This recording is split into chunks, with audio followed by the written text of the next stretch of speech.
Hey guys, welcome back to my channel. Today I went in Siliguri to some work, and while returning I thought I should share my experience, driving experience with you and make a short review of this vehicle. Experience तो मैंने पहले एक video में share कर चुका हूँ, लेकिन इसका जो रिव्यू है, प्रोज एंड कॉन्स है, वो मैं अभी तक शेयर नहीं किया with some cinematic walk around views. So ये व्हीकल अभी तक 2000 प्लस किलोमीटर चल चुका है. क्या क्या इश्यूज मैंने फेस किया है अभी तक और क्या इसका अच्छी बात है, ये मैं ये वीडियो में शेयर करना चाहता हूँ. So stay tuned till the end of this video. Skip मत कर जाइए आप लोग. I hope it will enrich you, especially who are thinking to buy Ford Freestyle in a short term. Now I am driving it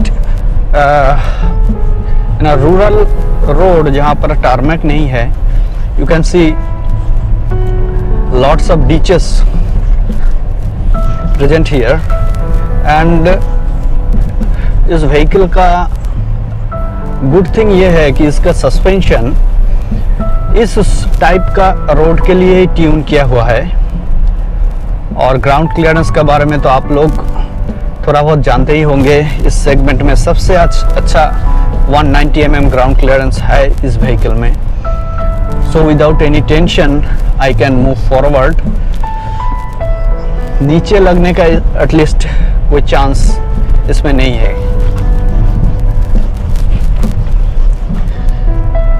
एक ही problem इस vehicle के साथ मैंने मेनली फेस किया है अबाउट इट्स टायर.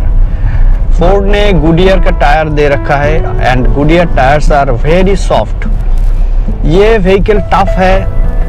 थोड़ा बहुत ऑफ रोडिंग के लिए ये इजीली कर सकता है. इसका पावरफुल इंजन है, लेकिन उस हिसाब से टायर भी देना चाहिए था. Goodyear tyres are made only for good quality tarmac, smooth highways, not ideal for this kind of road. और उसका नतीजा, उसका जो बैड इफेक्ट है वो ऑलरेडी मैं फेस कर चुका हूँ. Around 1700 kilometres I had a side wall crack on my front right tyre. तो मैं तो बहुत परेशान हो गया था कि मेरा ये नया गाड़ी है, इसके टायर में ऐसे क्रैक आ गया था. और तब मैं जो फोर्ड का सर्विस सेंटर था वहाँ से करीबन 250 किलोमीटर दूर था. जिस जगह पर था वहाँ पर कोई असिस्टेंस भी मिलना मुमकिन नहीं था. लकीली मैं पहुँच गया और फेसबुक में जो एफएस का ग्रुप है वहाँ पर इशू डाला और एक्सपर्ट्स कुछ लोग हैं, उनका सजेशन लेकर मैंने फोर्ड वालों को अप्रोच किया था. तो फोर्ड वाले ने पहले तो बोला कि ये गुडियर वाले से बात करना होगा. मैंने बोला देखिए, मुझे मालूम है गुडियर वाले ये रिप्लेसमेंट नहीं देंगे, आपको कुछ करना है. तो मेरा रिलेशन अच्छा था डीलर के साथ. मैंने एक रिव्यू भी किया था उनका व्हीकल्स का. तो अल्टीमेटली उन्होंने राज़ी हो गया और without any cost they have given me a brand new Apollo tyre. उनके पास गुडियर नहीं था और अपोलो का टायर प्रोफाइल भी सेम है, गुडियर जैसा ही है.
guys, I hope you enjoyed the walk around views of this beautiful CUV.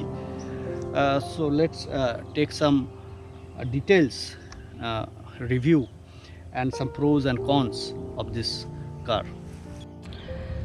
First tyre से शुरू करते हैं. This is the R15. Actually it is 185/60 R15 alloys with Goodyear Assurance tires, but I have already said that these tires are not ideal for this kind of vehicle because ये tyre जो है ये off roading के लिए बना नहीं है. Now the headlights में एक इशू है. एक्चुअली मैं फर्स्ट इसका जो कॉन्स है वो बात करना चाहता हूँ. हेडलाइट इतना पावरफुल नहीं है. जो मेरा एक्सपीरियंस है अभी तक जितना चलाया मैं, ठीक है, ठीक ठाक है, लेकिन अगर प्रोजेक्टर हेडलाइट होते तो अच्छा होते. फॉग लैम्प आपको ओनली TDCI प्लस वेरिएंट में मिलता है, काफ़ी ठीक ठाक है. And front grills with Ford badging. This is look decent with piano black finish. Outer जो ग्रिल है और ये जो हाउसिंग है, ये हाउसिंग इस व्हीकल के साथ बहुत अच्छा लगता है, specially in white vehicle. Now about side decals are looking great with this plastic flap. और जो आउटसाइड मिरर इलेक्ट्रिकल एडजस्टेड है अंदर से विथ टर्न इंडिकेटर. इसमें जो रूफ रेल दिया गया है, रूफ रेल बहुत काम के है. ये फॉल्स रूफ रेल नहीं है. इसमें आप 50 kg तक लोड डाल सकते हैं. Now come to the boot. This is the boot space of my vehicle. It has 247 litre capacity. ठीक ठाक है, छोटे फैमिली के लिए ठीक है, लेकिन उतना ज़्यादा भी नहीं है. इको स्पोर्ट का बूट स्पेस काफ़ी ज़्यादा है, लेकिन उसका दूसरा कुछ इशू है, वो साइड में डोर खुलता है. That is very bad I think. And vehicle थोड़ा गंदा हो गया है. Kindly pardon me on this matter. अब चलते हैं थोड़ा अंदर में. सीट्स का फैब्रिक काफ़ी अच्छा है और सीटिंग कंफर्ट लॉन्ग जर्नी में मैं अभी तक 350 किलोमीटर्स वन डे में ड्राइव कर चुका हूँ. तो उसमें मैं देखा कि seating comfort is okay with good lumbar support. And side में ये जो दो पोर्शन दिया हुआ है, ये आपका टर्निंग के टाइम में काफ़ी अच्छा काम देता है. So this is the interior of BS6 force free style. ये टाइटेनियम प्लस है. So you can get automatic climate control. Navigation system तो सब वेरिएंट में ही शायद आता होगा, लोअर वेरिएंट को छोड़कर. और ये एक छोटा सा ग्लव बॉक्स दिया है. छोटा है लेकिन काम का है. AC vents, airbags. और ये जो IRVM है, ये रात को बहुत ऑटो डिमिंग IRVM है ये. और steering mounted audio control with phone receive facilities है. यहाँ पे जो सनवाइज़र है, इसमें पैसेंजर साइड में मिरर भी दिया गया है, इसमें नहीं है. और लाइट, एक ही लाइट है अंदर में. और जो टच स्क्रीन है, ये टच स्क्रीन का एक ही डिमेरिट्स है, बाकी सब ठीक है. इसमें सिंक 3 नेविगेशन अनफॉर्चुनेटली फोर्ड ने वो बंद कर दिया है. BS4 में शायद आता था, अभी इसमें नहीं है. इसमें ओनली मैप माई इंडिया से प्री इंस्टॉल्ड नेविगेशन सिस्टम है, जिसको टाइम टू टाइम आपको अपडेट करना पड़ता है. AC काफ़ी इफ़ेक्टिव है. ऑटोमेटिक क्लाइमेट कंट्रोल है AC में. और गियर लीवर स्मूथ है. क्लच को जो पेडल है, क्लच काफ़ी हार्ड है, specially on diesel car. compared to Hyundai or Maruti. And this is one more cool feature, that is traction control with ABS, EBD, ESP and hill assist.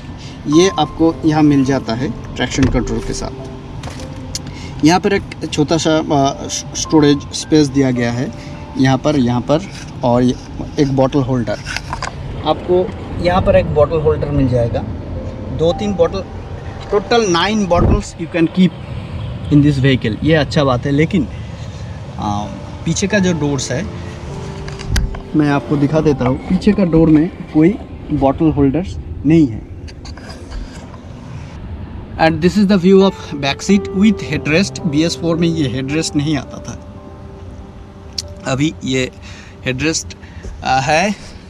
2 peoples are comfortable, but 3 आदमी के लिए थोड़ा congested होता है। Leg space काफ़ी अच्छा है इसका, अंडर थाई सपोर्ट भी बहुत अच्छा है। यहाँ पर विंडो ऑपरेट के लिए बटन्स दिए गए हैं। और टाइटेनियम प्लस वेरिएंट में आपको 6 एयरबैग मिलते हैं। यहाँ पर एक सीट में 2 front passenger seat and driver seat,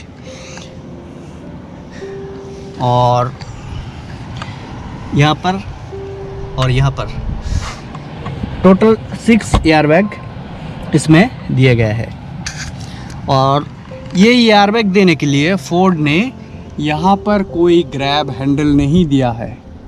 ये एक बहुत बुरी बात है, स्पेशली जो बुज़ुर्ग लोग होते हैं, पापा मम्मी होते हैं, उनको लेकर ड्राइविंग के टाइम में वो ये हैंडल को ढूंढते रहते हैं। ये मेरे साथ हुआ है। And this is the control of mirror. You can fold it by pressing, just one press, and turn right, and you can adjust it. You can adjust the mirror.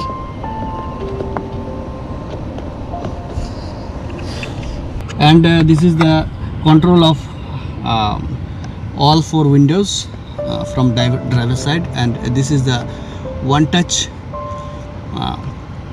window up and down. You can see the glass is down, and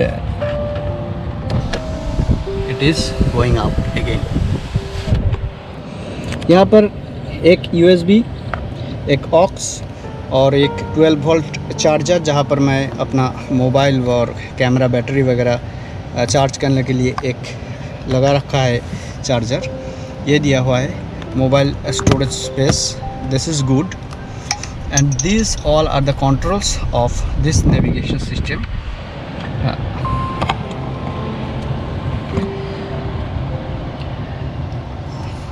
You can use audio, you can connect your phone from here, and this is the navigation system.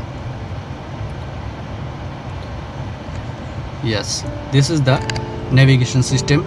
It is now currently version 21, but 22 अभी release हो गया है, लेकिन dealership पे अभी नहीं आया है। कुछ दिन में मैं इसको 22 में अपडेट कर लूँगा। Now I am going to start the engine, and you will be able to see all the features, and you can see its average is 18.2 now.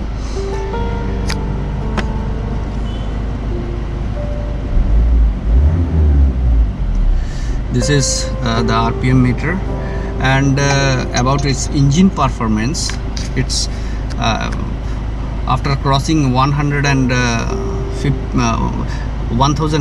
RPM, the vehicle gets its turbo kick and moves like a rocket. And on my right side, you can toggle all over the features. You can see on MID,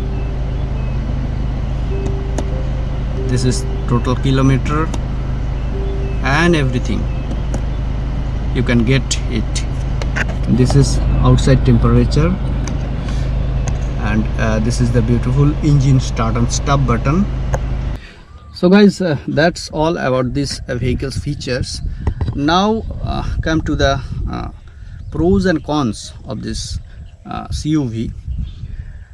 मेरा जो experience है, मैं 2000 plus kilometre चला चुका हूँ। इसका engine performance के बारे में तो कुछ बात ही नहीं आता, कोई कंपैरिजन नहीं आता in this segment, specially on diesel. It has 215 Nm torque with 100 PS of power, almost like a Ford EcoSport. Or after crossing 1500-400 RPMs, it gives superb kick, which is turbo kick, and you can easily overtake any kind of vehicles. और हिल में भी मैं एक दो बार इसको ले गया हूँ अभी तक. हिल में इसका परफॉर्मेंस, पुलिंग पावर बहुत अच्छा है. और इसका जो हिल असिस्ट है, जो मैंने अभी दिखाया आप लोगों को, हिल असिस्ट बहुत काम में आता है, स्पेशली ऑन इंक्लाइन टेराइन्स. और इंटीरियर काफ़ी अच्छा है. मैं इसमें टायर्ड फील नहीं करता जब लॉन्ग टूर में जाता हो. 350 किलोमीटर स्ट्रेच वन टाइम में मैं अभी तक कवर कर चुका हूँ एक दिन में, तो टायर्डनेस नहीं होता. सीट का कंफर्ट बहुत अच्छा है. बैक सीट भी अच्छा है. जो पीछे का सीट है, स्पेस थोड़ा सा कम है कंपेयर टू बैलेनो और i20. 3 पैसेंजर थोड़ा अगर हेल्दी हो तो बैठने में, थोड़ा लॉन्ग जर्नी में प्रॉब्लम होता है. Otherwise 4 peoples are very much comfortable. Under thigh support चारों सीट में ही अच्छा है, बहुत अच्छा है. So guys, this is the interior and exterior view of this vehicle. Now come to some details about this vehicle which I have experienced so far. इस गाड़ी के जो अच्छे दिक्स है वो तो काफ़ी है, वो बोल के मैं ख़त्म नहीं करूँगा, फिर भी मैं बोलूँगा. But first come to some cons. First of all, मुझे जो कमी दिखाई दी है इस व्हीकल के, जो इशू मुझे अभी तक फेस हुआ है, वो है इसका टायर का इशू. इसका टायर गुडियर का देना नहीं चाहिए था. गुडियर का tyre only good for smooth highways, and this kind of vehicle is made for any kind of terrain. Almost rough ख़राब रोड के लिए ही ये CUV बनी हुई है. तो इसमें थोड़ा सा अगर अच्छा टायर दे देते तो अच्छा होता. Next, another issue I have faced in driving in night, that its headlight is a little bit poor. Projector देने से अच्छा होता, क्योंकि रात में ज़्यादातर व्हीकल अभी जो चलता है हाईवेज़ में, प्रोजेक्टर हेडलैम्प्स उनमें होता है. तो ये एक प्रॉब्लम था. थर्ड इशू जो है मुझे लगा है, इसमें Sync 3 नेविगेशन सिस्टम था पहले, ये फोर्ड वालों ने ना जाने क्यों ऑफ कर दिया है. इसमें ओनली मैप माई इंडिया से प्री इंस्टॉल नेविगेशन मिलता है, जो ठीक है, लेकिन गूगल में जैसा अपडेट्स मिलता है each and every corners of roads, वो तो इधर नहीं मिलता. That's an issue. फोर्थली, इसका जो बूट स्पेस है, 247 लीटर बूट स्पेस, ये थोड़ा अगर इंक्रीज़ होता at least 260 litre compared with Baleno और i20, तो अच्छा रहता. ठीक ठाक ही है. अदरवाइज़ बाकी सब फीचर्स ठीक ठाक है. Handling, performance, ground clearance, all are okay. If you like to drive car, self-drive, then this is the best car I can say in this segment, under 10 lakh. और सेफ्टी सिक्योरिटी के बारे में तो आप लोग जानते ही होंगे. 6 airbags with ESP, EBD, ABS, traction control, hill assist, काफ़ी सारे सेफ्टी फीचर्स है. So moving with your family, you can get always extra safety with this vehicle. So अभी और ज़्यादा मैं बकबक करके आप लोगों का टाइम वेस्ट मैं नहीं करूँगा. हिल में मैं 2-1 बार जा चुका हूँ. हिल में इसका जो पुलिंग पावर है बहुत अच्छा है, और hill launch assist specially on inclines of hill terrains बहुत काम में आता है. In a very short while I am again going to a hill ride, so stay tuned with my channel and don't forget to subscribe and press the bell icon right beside the subscribe button to get more updates. बहुत गर्मी है आज, धूप में मेरा तो हालत ख़राब हो रही है. So bye for now, see you soon, stay safe, stay healthy.